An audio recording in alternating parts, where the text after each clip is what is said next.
Hello everyone. तो आज हम लोग अपने उसी चैप्टर को कंटिन्यू करेंगे, chapter 1 challenges of nation building. So हमारा आज का टॉपिक रहने वाला है मणिपुर। तो फटाफट क्वेश्चन लिख लो that write the process of integration of Manipur.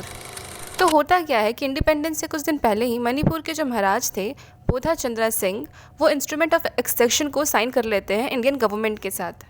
लेकिन इसी के साथ वो एक शर्त भी रखते हैं कि उनका जो इंटरनल ऑटोनॉमी है वो मेंटेन किया जाएगा। अब इंटरनल ऑटोनॉमी का मतलब क्या होता है? इस पार्ट में इंटरनल ऑटोनॉमी का मतलब ये होता है कि राजा जो होते हैं मणिपुर के, वो कहते हैं कि हमारा जो इंटरनल मैटर होगा, इंटरनल अफेयर होगा, कि हम यहाँ पे क्या करना चाहते हैं, क्या नहीं करना चाहते, ये हमारा मतलब का चीज़ होगा। मतलब इस चीज़ में कोई भी इन्वॉल्वमेंट नहीं चाहिए हमारा जो गवर्नमेंट, इंडियन गवर्नमेंट था उसका। लेकिन जो एक्सटर्नल अफेयर्स होगा लाइक डिफेंस, कम्युनिकेशन किसी दूसरे कंट्री के साथ, इस चीज़ पर हमारा जो इंडियन गवर्नमेंट है वो ध्यान रखेगा। लेकिन होता क्या है कि पब्लिक ओपिनियन के प्रेशर में आकर महाराजा को इलेक्शन करवाना पड़ता है जून 1948 में। लेकिन हमने तो ये पढ़ा है ना कि हमारा जो इलेक्शन होता है for the first time in India, it was held in 1952। लेकिन यहाँ पे जून 1948 में ही इलेक्शन कैसे? यहाँ पे वही बात को ध्यान रखना है कि यहाँ पे इंटरनल ऑटोनॉमी ग्रांट किया गया था मणिपुर को। इसका मतलब कि वो स्टेट में क्या कर रहा है, वो जो चाहे वो करवा सकता था। इसीलिए आफ्टर दिस इलेक्शन वहाँ पे एक कॉन्स्टिट्यूशनल मोनार्की बना दिया जाता है। अब कॉन्स्टिट्यूशनल मोनार्की मतलब क्या होता है? कॉन्स्टिट्यूशनल मोनार्की मतलब ये होता है कि वहाँ पे एक लेजिस्लेटिव असेंबली स्टैब्लिश कर दिया जिसके अकॉर्डिंग मणिपुर का जो गवर्नमेंट है वो रन करेगा।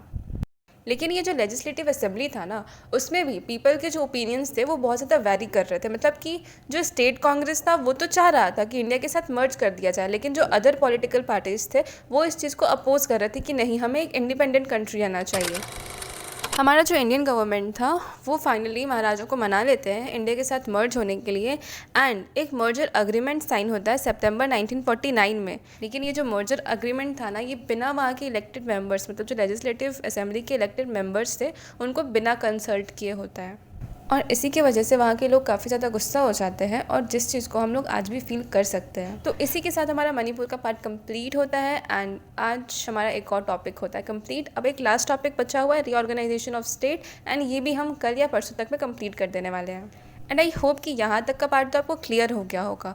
अगर आपको वीडियो में कुछ समझ आया, अगर वीडियो अच्छा लगा तो प्लीज़ लाइक करो, अपने फ्रेंड्स के साथ शेयर करो, एंड प्लीज़ सब्सक्राइब करो, ताकि जैसे ही 50 सब्सक्राइबर होते तो हम अपने लाइव क्लासेस स्टार्ट कर सकें। एंड फॉर एनी क्वेरीज आप कमेंट कर सकते हैं, मुझसे कुछ भी पूछ सकते हैं, मुझे कोई प्रॉब्लम नहीं है। तब तक के लिए all the best and bye bye.